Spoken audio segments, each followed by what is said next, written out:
The Syntax of Things by Arisha. Chapter 7. Wisdom. Routines. Harry's eyes were covered by the sorting hat. "Not Slytherin, please," he whispered. "Is it true that you shouted at Professor Umbridge?" asked Professor McGonagall. "Yes," Harry replied. Harry's hair had overgrown during a single night again, and Uncle Vernon slapped him deranged. Harry crouched into his cupboard as he saw him unbuckling his belt. "Fuck!" spat Harry furiously. "Just give me a moment. I know I can do it." He rubbed his temples hard. "That was your uncle." Snape frowned, looking at him with concern. "Yes, I did it before. I don't know why I can't now. I'll concentrate more. Do it, I'm ready. He's been abusing you." What was wrong with Snape now, as though he didn't come from a difficult background too? "Never mind that. It's an old memory. Do it. Why was he taking off his belt?" Harry stared for a moment, and then burst into laughter, his cheeks turning red. "You thought... God, no. Ew. He just belted me, that was all. Nothing gross." "He does that often." Harry felt an itch of annoyance at Snape's tactlessness, but he decided to keep his nerve down. "No, never." He lied. "I told you, it's an old memory." After a moment, Snape nodded. "Focus." They both raised their wands and glared at each other. Snape lifted his chin. Legilimency. Harry was getting better at it. He did get better at it at some point, at least. He even thought he had mastered it for a while, and that he could get rid of Snape. But then he was back to failing again, and he couldn't seem to find a way to repeat what he had done when he pushed Snape out. Insomnia was making it worse, relaxing was becoming impossible to achieve, and even when he'd eventually fall asleep, his dreams would be so complicated and dark that he'd jump up from his bed and stay awake until dawn. He was proud he had blocked Snape out, but no matter how much he was now craving to see the approval in Snape's eyes again, he couldn't. An approval that would mean Snape's defeat, which would indicate that Harry had proven himself better than what Snape thought him to be. Now, it was as though he had never done it at all. He mentally shielded his mind as Snape's spell pushed in violently, and Harry imagined it crushing on his skull and bouncing back. He thought of the carpet, the sofa, the common room sofa, Snape's house, Uncle Vernon's house, Snape himself, Dumbledore, Hogwarts, Voldemort. It was an insane train of thought, but it was what occupied his daytime thoughts anyway. Pathetic. Harry collapsed on his hands and knees, gasping. After a moment, he sat back and wiped the sweat off his face with the hem of his t-shirt. "I begin to believe that my entire life wouldn't be enough to teach you how to do it." "But I did it!" Harry shouted. "I know I did it. You remember? It was by luck. You've yet to willingly control it. You remember that I did it. It wasn't just luck. What were the right words? Tried to impress you? Wanted to show you that I'm not an idiot so you would finally stop insulting me?" "I concentrated. I don't know how I did it, though. I don't remember." "Thank God you have a reasonable excuse, then. You don't know. You don't remember. When the Dark Lord attempts to peer into that fragile mind of yours, I suggest you beg him to give you a little more time to prepare yourself." He raised his wand again just in time for Harry to cover his head with an arm. "No, wait, I need a break." "There is no time for dawdling, Potter. Legilimency!" If the man was trying to shatter Harry's mind to pieces, he was certainly almost there. The headache that was already painfully pulsating into Harry's skull spread over his eye muscles and jaw joints. With every attack, it was less and less possible for him to fight back. Too tired to even try, he let an imaginary silver stag gambol around into his mind as though to hide his thoughts away. He imagined that he'd conjured his Patronus to protect himself from Snape's attack. He mentally saw it hop out of his head and stand between him and Snape. He briefly thought of a scenario where an imaginary Patronus would be enough to keep enemies out of one's mind, and how Harry would be praised for discovering such rare magic. It didn't work. As he was still on the floor, what he had managed to do was to merely lean forward and gag. He shook his head to stop the nausea, but it only became worse. Slowly, he got up. "That's enough, please. I can't... We have to stop. I'm feeling dizzy. Fuck." He pressed his palm against the wall, bending down and closing his eyes. It occurred to him that Snape hadn't spoken. Harry turned to look at him. Snape was staring, his wand still half raised. Harry blinked his focus. "All right." "How?" Harry waited. Snape didn't go on for a long moment. "You can conjure up Patronus." "Yes, of course. Remus taught me." He expected a bitter comment about his Patronus being a stag, but it never came. Instead, "We will continue tomorrow. Go rest. If your headache insists, there are painkillers in the bathroom's cabinet." Harry nodded. He felt a bit unsure of Snape's behavior, but he didn't want to provoke it. He left. He belted me. Never mind that. The little dark world Harry Potter was living in was beyond Severus's logic.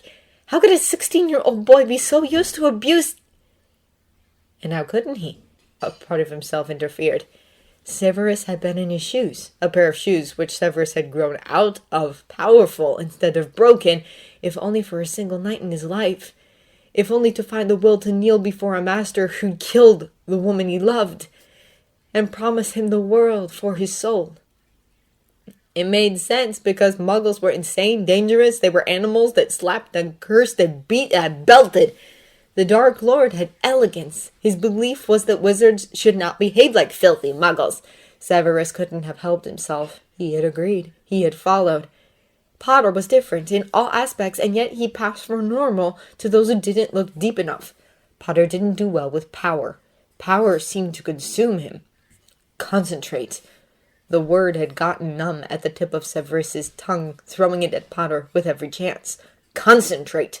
As though Potter didn't want it, as though he wasn't trying. His mind was filled with rubbish that Potter's absurd role models had succeeded at implanting in there, watering it daily with guilt and an outrageous sense of duty towards a war that had begun before the little brat was even born. Potter was trying to block it, but it was impossible. His mind was a mess of misery and of other emotions Severus couldn't exactly name.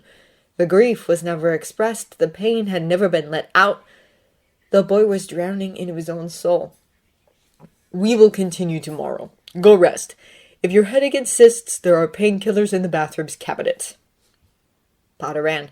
Severus could hear his shoes thumping loudly on the stairs, bolting upstairs and slamming the bathroom's door closed.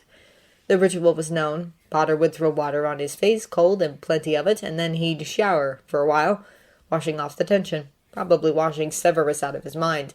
Perhaps the violation was too much for him to bear on a daily basis. Nevertheless, it had to be done. Severus couldn't remember when this task became so important to him. He remembered quite clearly cursing the boy all the way to this place, and then all the way up to his old bedroom. Only it was inwardly. Potter knew none of it.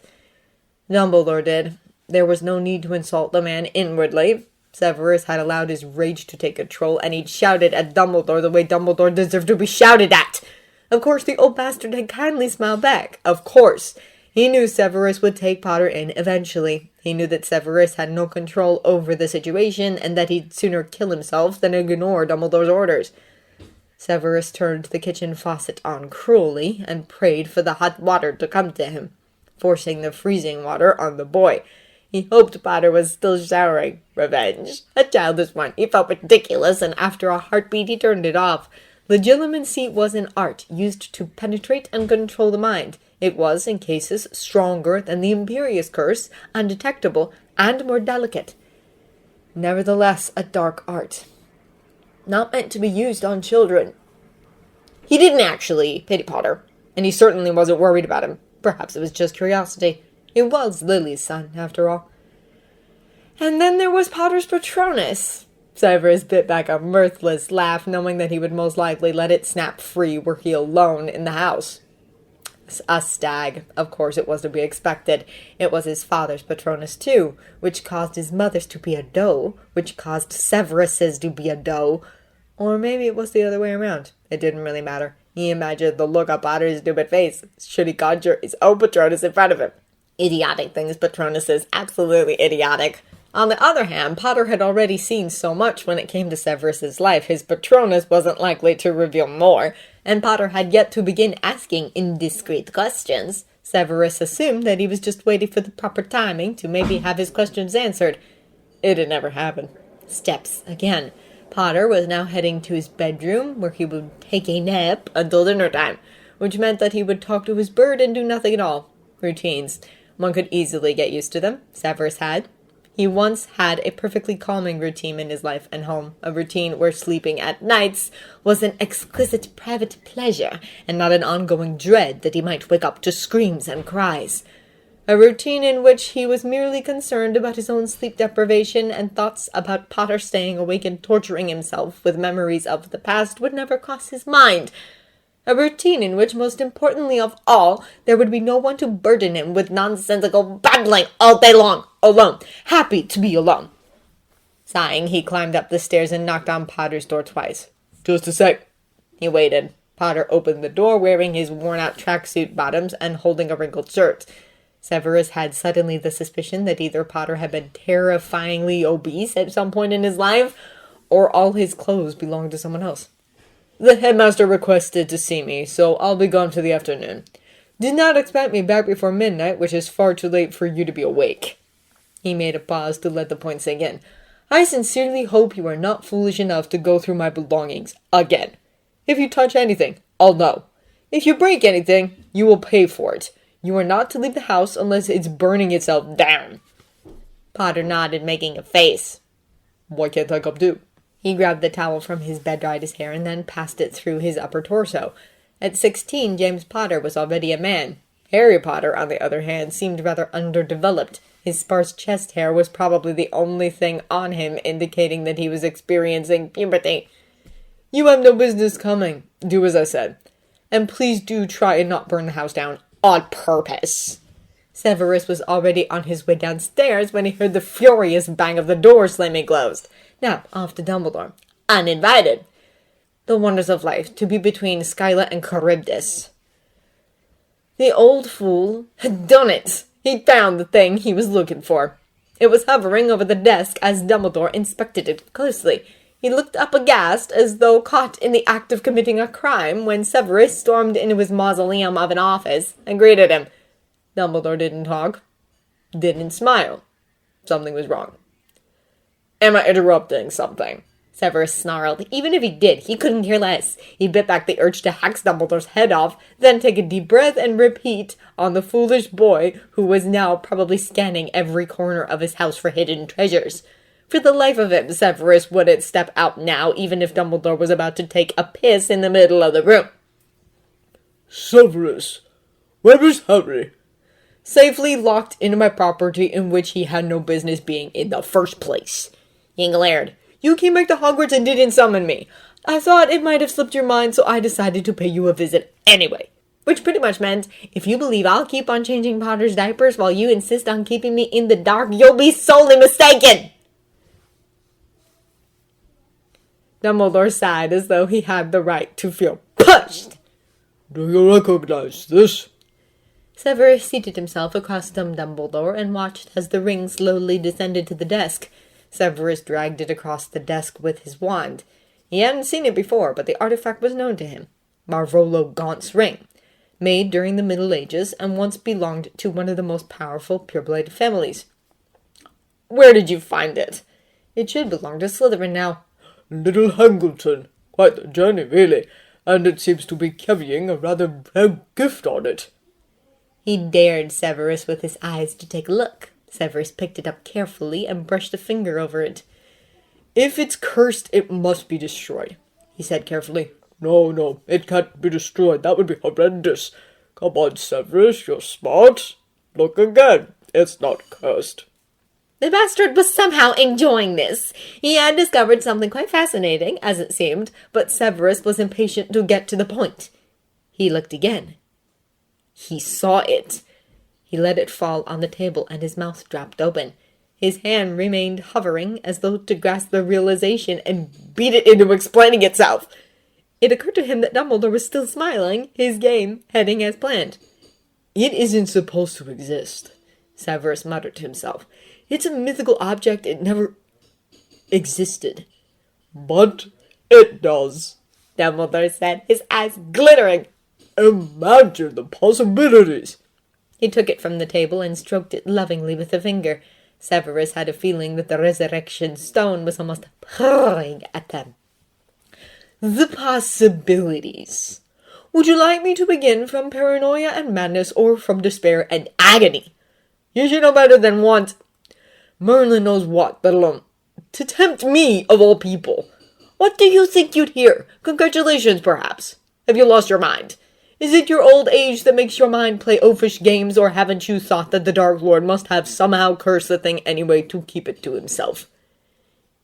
It occurred to Severus that what had begun as an attempt to force reason into Dumbledore was now a shouting outburst of vexation. He had gotten up from his chair at some point, although he couldn't remember when. Dumbledore continued holding the ring protectively. It was inspected thoroughly. Of course it was, because whatever curse the Dark Lord might have put in it will immediately show up with the first detecting spell you'll use. Why did people around him keep putting themselves in danger? Why couldn't they let him be carefree for once? Get rid of it. Destroy it and bury it somewhere. It's not safe to have it in your possession. You know better than that. Dumbledore nodded. Well, perhaps more research is needed. Good enough for now. If you kill yourself over a temptation made for the weak, I'll have to permanently occupy myself with James Potter's son's well-being, which I doubt I deserve despite my faults. At that, Dumbledore looked up with curiosity. He buried the ring in a drawer and locked it. How are you getting along with Harry? Is everything all right? Yes, our time together is fascinating. We already miss each other, he snarled. From then on, the conversation wasn't led anywhere important. Severus briefly discussed Potter's frustrations and overall inadequacy in their lessons, and emphasized that he could not keep this up forever without breaking the boy's mind. Dumbledore seemed just curious to hear more. The Patronus incident didn't seem to excite the fool either. He probably already knew that Potter could conjure one, but had no answer as to why a wizard who could perform such complicated magic could not manage to simply seal his mind.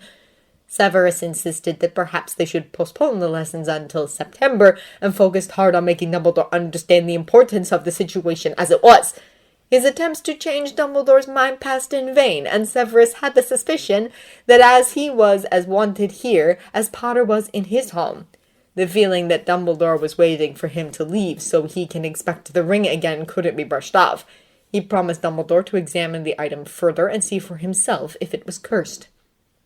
Dumbledore agreed to wait, but refused to hand it to him or let him take a second look.